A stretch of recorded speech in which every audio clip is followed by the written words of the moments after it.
Vitória em Cristo, com o pastor Silas Malafaia.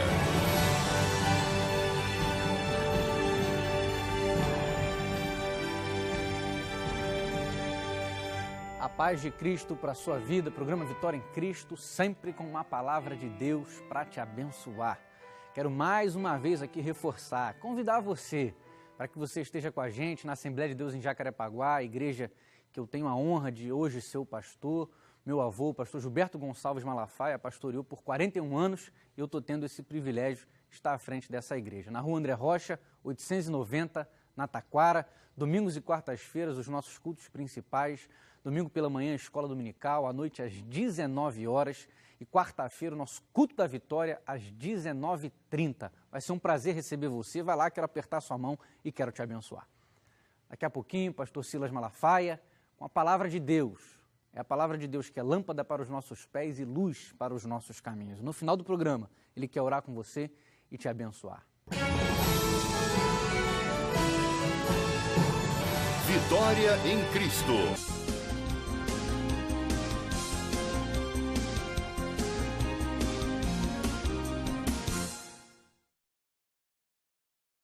Abra sua Bíblia no livro de Gênesis, capítulo 6, versículo 8. Eu escolhi esse versículo, mas poderia escolher outro versículo, porque eu não vou pregar em si sobre o versículo. Ela não é uma mensagem textual, não é uma mensagem temática. Eu vou falar aqui de um tema, mas escolhi esse versículo de Gênesis 6, 8. Que diz assim: Noé, porém, achou graça aos olhos do Senhor. Noé, porém, achou graça aos olhos do Senhor. Eu quero falar aqui, nessa noite, sobre 7. Se amanhã alguém falar sobre 10 ou sobre 12, só vou dizer uma coisa: ou sobre 20 do que eu vou falar, às 10, às 12 e às 20, essas 7 aqui tem que estar incluída. Eu vou falar sobre 7 coisas que despertam a atenção especial do olhar de Deus para a nossa vida. Não estou dizendo que só tem 7. Eu vou falar de 7. Mas eu digo uma coisa para você: se amanhã qualquer pregador falar que, olha, vou falar de 10, essas 7 aqui, eu tenho certeza que ele vai incluir, porque elas estão na palavra, estão na Bíblia Sagrada. Eu acho que qualquer um aqui, ou quem está me assistindo pela TV, eu acho que todos nós queremos atrair a atenção especial do olhar de Deus. Quantos aqui querem? Pelo simples fato que Deus não olha à toa para ninguém. Deus não dirige um olhar especial para uma pessoa como você. Bonito, né? É linda. Que coisa bonita. E daqui a pouco acabou. Não. O olhar especial de Deus tem consequências benéficas, preciosas para a nossa vida. Então eu pergunto já sabendo a resposta, mas só para motivar você. Quantos aqui querem um olhar especial de Deus sobre a sua vida? Diga aí amém, glória a Deus, aleluia, como você quiser. Eu vou começar com 2 coisas da vida desse homem que eu acabei, das 7, da vida de Noé. Diz o texto que eu acabei de ler, que Noé, porém, achou graça aos olhos do Senhor. Quer dizer, alguma coisa em Noé que atraiu o olhar especial de Deus. Então vamos começar aqui. Isso serve para mim, isso serve para você, isso serve para nós. Então, se você quer que Deus olhe para você com um olhar diferente, especial, se tem uma coisa que atrai o olhar de Deus, é a obediência. A obediência. Ninguém pode andar com Deus em desobediência. O versículo 9 diz que Noé andava com Deus. Para andar com Deus, você tem que andar em obediência. E a obediência de Noé está no versículo de número 22. Assim fez Noé conforme tudo o que Deus lhe mandou, assim o fez.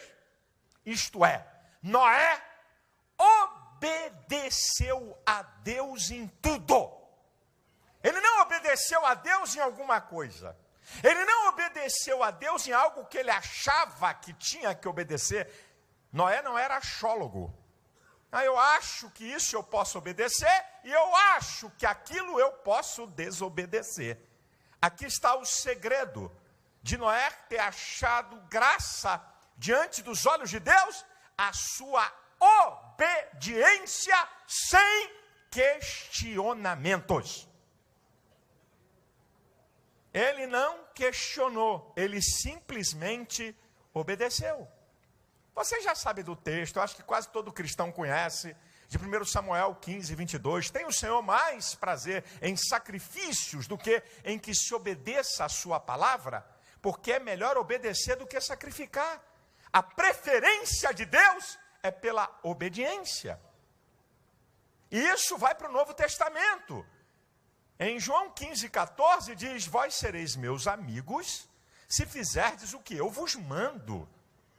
Para poder ser amigo, para poder andar com Cristo, tem que lhe obedecer.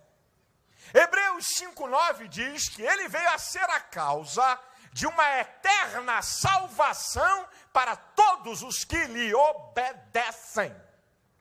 Salvação não é para predestinado, não é para eleito, salvação é para obediente. Porque a Bíblia, quando fala de predestinação, fala da igreja, não fala de individualidade. Nos predestinou, nos elegeu. Está falando da igreja, não está falando da individualidade. A individualidade, eu e você, se quisermos a salvação, nós temos que obedecer. É a condição sine qua non, a obediência. Quando você obedece à palavra de Deus, quando você obedece os mandamentos do Senhor, você pode ter certeza que tem um olhar especial de Deus sobre a tua vida para abençoar você. E o maior exemplo de obediência foi Jesus. Em João 6,38, ele diz: eu desci do céu não para fazer a minha vontade, mas a vontade daquele que me enviou. Quer dizer, eu não vim aqui fazer o que eu queria, eu vim aqui fazer o que Ele quer. Jesus se submeteu a Deus. Porque aqui na terra, quem quer agradar a Deus tem que submeter a Ele, até a Cristo. E aquele texto interessante que mostra o resultado da obediência, que mostra a submissão de Cristo em Filipenses 2, a partir do versículo de número 5, de sorte que haja em vós o mesmo sentimento que houve em Cristo Jesus, que sendo em forma de Deus, não usurpou ser igual a Deus. Antes, aniquilou-se a si mesmo, tomando a forma de servo, fazendo-se semelhante aos homens, e achado na forma de homem, humilhou-se a si mesmo, sendo obediente até a morte e morte de cruz. Aí olha o resultado da obediência. Pelo que Deus o exaltou soberanamente e lhe deu um nome acima de todo nome, para que o nome de Jesus Cristo se dobre todo o joelho dos que estão nos céus, na terra e embaixo da terra, e toda língua confesse que Jesus Cristo é o Senhor. O resultado da obediência é a exaltação. Se você obedecer a Deus, você vai atrair o olhar de Deus e Ele vai te exaltar. Recebe aí essa palavra para a tua vida e que nós possamos obedecer ao Senhor.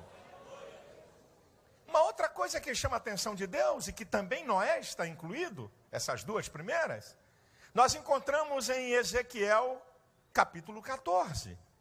A partir do versículo 14, o profeta diz: olha, se Deus enviar um juízo sobre uma cidade, se Deus mandar juízo sobre uma cidade, apenas Noé, Daniel e Jó livrariam sua alma. E ele repete isso umas 3 vezes, dizendo, olha, nem filhos nem filhas. Somente esses 3 aqui. Noé, Daniel e Jó, pela sua justiça. Olha o que chama a atenção de Deus. Olha o que atrai Deus. A justiça, a retidão, a integridade de caráter. Justiça é você ter uma vida prática em conformidade às leis de Deus. E você quer ver?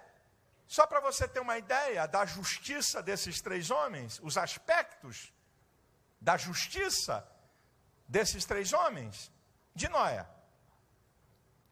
O texto diz aqui, preste atenção no versículo 9, estas são as gerações de Noé. Noé era varão justo e reto em suas gerações.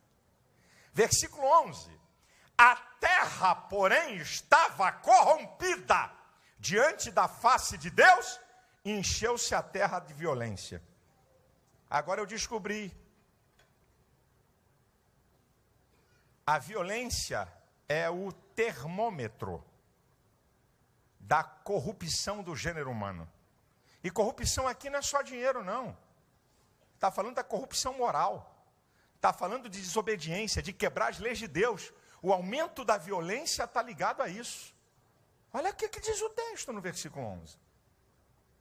A terra estava corrompida, isso estamos cometendo todo tipo de injustiça. E ela estava cheia de violência. Olha o que está acontecendo com o nosso país, com a nossa nação. Olha o resultado aí. Todos os valores morais, todos os valores do bem-estar da sociedade, está tudo sendo quebrado, está tudo sendo rebentado.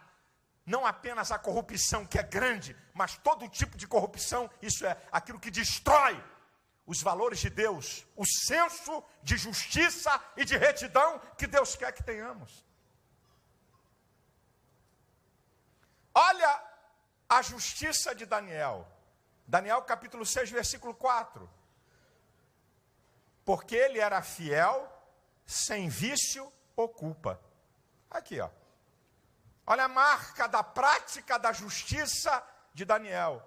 Ele era fiel, sem vício e sem culpa. Ele era justo. Fiel é aquele que submete aquilo a que se obriga. Justo em trabalhar da melhor maneira para o seu patrão. Justo em tratar da melhor maneira seu empregado. Não tem vício, não tem jeitinho, não tem armação, não tem culpa, não tem erro, porque ele é justo. Olha a marca da justiça de Jó. Jó 1:1. Havia um homem na terra de Uz, cujo nome era Jó. Esse homem era sincero, reto, temente a Deus e desviava-se do mal. Olha aqui a marca de Jó. E olha o que Deus fala através do profeta. Olha, se eu enviar juízo sobre uma cidade, apenas esses 3 homens vão escapar. Noé, Daniel e Jó, pela sua justiça.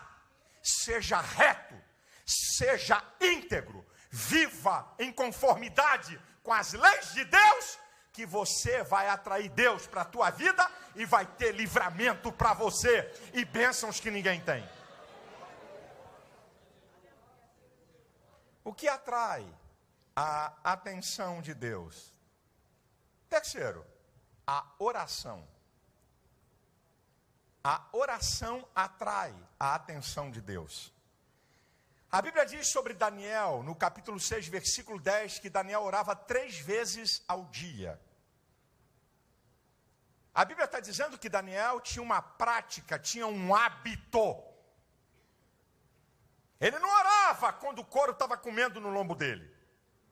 Ele não orava quando estava debaixo de perseguição, ou de tribulação, ou de grande adversidade. Ele mantinha uma comunhão permanente com Deus. Aí nós chegamos no capítulo 10. A oração que move o céu. A oração que atrai Deus. No capítulo 10 de Daniel, ele começa a orar e diz que desde o primeiro dia que ele aplicou seu coração, saiu a resposta. Mas o príncipe da Pérsia se colocou no espaço e impediu o anjo que trazia a resposta para Daniel, e houve batalha durante 21 dias. E no versículo 12, a resposta chega. E o anjo que traz a resposta, ele me mostra a oração que atrai Deus, a oração que move o céu, a oração que chama a atenção de Deus. Presta atenção. Olha a oração. Olha o que o anjo vai dizer para Daniel. Desde o dia que aplicastes o teu coração, duas coisas aqui. Desde o dia que aplicastes o teu coração. Aplicar é se voltar. Aplicar é priorizar. Aplicar fala de entrega. Aplicar-se alguma coisa fala se gastar tempo e energia com aquilo. Se envolver. Se voltar. Desde o dia que aplicaste o teu coração. Coração, a sede da mente, dos sentimentos e da vontade. Isto é, ele aplicou todo o seu ser para Deus. Desde o dia que aplicaste o teu coração em entender e humilhar diante de Deus, aqui tem mais duas coisas. A fome de Daniel em querer conhecer o mundo de Deus. A fome de Daniel em querer saber as coisas de Deus. Você ora só para pedir? Você ora só porque está com problema? Daniel tinha fome de se relacionar com Deus. Ele tinha desejos de conhecer profundamente a Deus. Olha a oração desse cara. O texto diz, desde o dia que você se dispôs a compreender e a humilhar-se. Humilhar, quem se humilha sabe quem é e sabe quem Deus é. Quem se humilha diante de Deus reconhece a soberania, a grandeza e o senhorio de Deus sobre a sua vida. Reconhece que você é incapaz, que você é limitado, que você depende da graça divina, que você depende do favor divino. Olha a oração. Olha o anjo que traz a resposta, está falando da oração dele. Agora, a coisa mais interessante desse negócio é que duas vezes, no final, ele vai dizer assim: eu vim por causa das tuas palavras.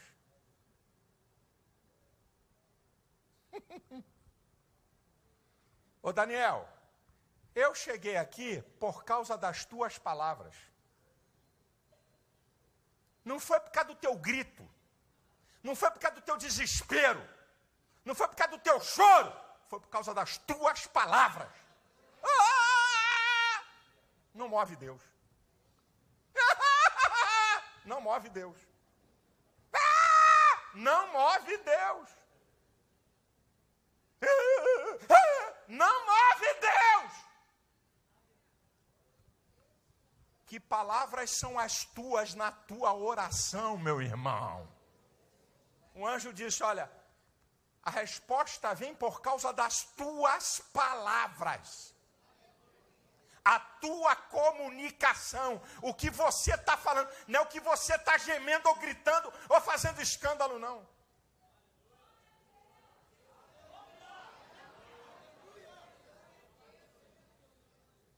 Agora olha que coisa interessante.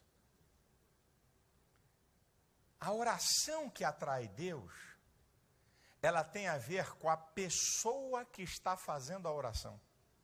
E não simplesmente com o ato de orar. no capítulo 9, versículo 23, um anjo chega, Gabriel chega para Daniel e diz assim, olha, você é muito amado. No capítulo 10, versículo 11 e 19, mais 2 vezes, Daniel, o anjo diz, você é muito desejado. A tua oração atrai Deus por aquilo que você é, pela tua prática de vida, pelo teu relacionamento com Deus. É isso que eles estão dizendo. E não foi um profeta que mandou falar para Daniel. Foram os anjos enviados que disseram para Daniel, olha, você é desejado, você é amado. Por isso que a tua oração chama a atenção de Deus. Quem é você? Quem sou eu? Que tipo de relacionamento você tem com Deus? Que tipo de pessoa você é?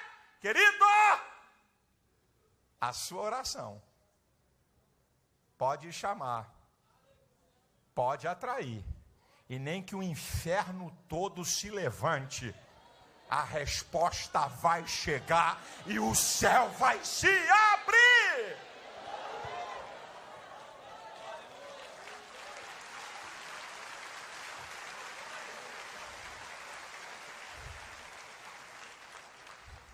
O que atrai a atenção de Deus? O olhar de Deus. O que é que atrai? A liberalidade. A liberalidade atrai o olhar de Deus. Abraão deu um filho. O único filho que ele tinha. Deus pediu, ele disse, eu entrego. Então toma aqui uma nação. Ana deu um filho, uma mulher estéril. 1 Samuel capítulo 1. E ela disse, Senhor, se eu gerar filho, eu vou entregar ele para te servir todo o tempo da vida. Entregou um filho. Capítulo 2, versículo 21. E Ana teve 3 filhos e 2 filhas. Ela pediu um filho. A liberalidade dela deu a ela mais 500%. Está na Bíblia, meu irmão. Ela pediu um filho. O Senhor deu mais 5. Olha que coisa a liberalidade.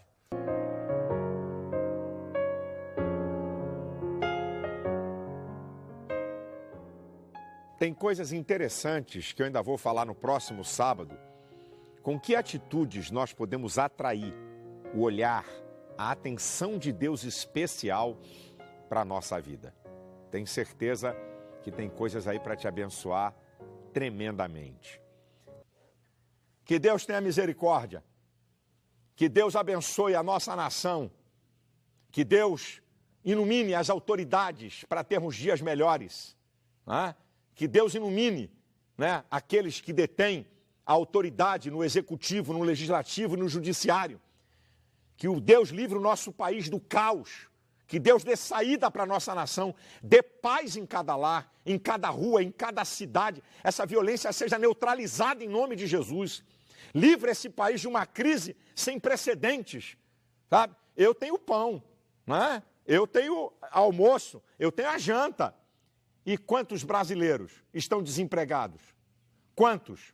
Milhões de brasileiros. A coisa ainda é muito escondida. Milhões de brasileiros. O Senhor tenha misericórdia da nossa nação, dê juízo a essas autoridades, venha tudo à tona. Eu tenho dito, mudando um pouco de assunto, quem deve que pague, seja deputado evangélico, católico, ateu, não importa quem. Eu ser amigo de alguém não significa que eu compactue com erros. Isso é conversa fiada, para boi dormir, e eu não sou boi. Ok? Você pode ter na tua casa teu irmão de sangue. Se ele for assassino, você discorda dele. Se ele for pego e for provado que ele está fraudando e roubando, você discorda dele. Ou por algum acaso você é responsável pelo que teu irmão faz ou teus amigos fazem. Vamos deixar de conversa fiada. Entendeu? Quem deve que pague. Agora, não é alguns não. Não é alguém que é escolhido para pagar pelos outros não. É todo mundo que está nessa lama. Essa lama que está corroendo a nação brasileira. É todo mundo, ok? É todo mundo. Ou será que os empreiteiros fizeram negócio com anjo? Anjo que eu digo é demônio. Hã? Fizeram com quem? Com gente do legislativo, com gente do executivo, ok? fizeram negócio com gente de governo, fizeram com gente de governo, queremos ver todo mundo, não tem proteção para ninguém. O resto, os esquerdopatas e os petralhas, tentando me incriminar, dizendo que eu estou protegendo porcaria nenhuma. Quem é que não me conhece? Eu estou aqui para passar a mão na cabeça de errado, para proteger quem está errado? Quem deve é que pague. Eu estou dizendo isso há 4 meses, independente de quem seja. Pastor, igreja, deputado, evangélico, não evangélico, não é nem aí. Essa é a verdade. Eu digo, aqui no Rio de Janeiro, o deputado federal que eu apoiei é o Sóstenes Cavalcante. O deputado estadual é meu irmão Samuel Malafaia. O vereador aqui no Rio é o Alexandre Esquerdo. Eu apoiei outros em outros estados, mas esses 3 principais. Se fizerem bobagem, eu apoiei, botei minha cara, dei depoimento, mandei carta. Se fizerem bobagem, vão pagar também e eu não tenho nada com isso. Deixar aqui bem claro. Tomara que eles não façam, porque tem meu apoio enquanto estiver certo. Se deixou de ser certo, não tem meu apoio. Acabou-se. Deus abençoe você. Deus abençoe sua família. Continuamos no próximo programa. O que você pode fazer? Que atitudes para atrair a atenção de Deus? Deus te abençoe. Até o próximo programa.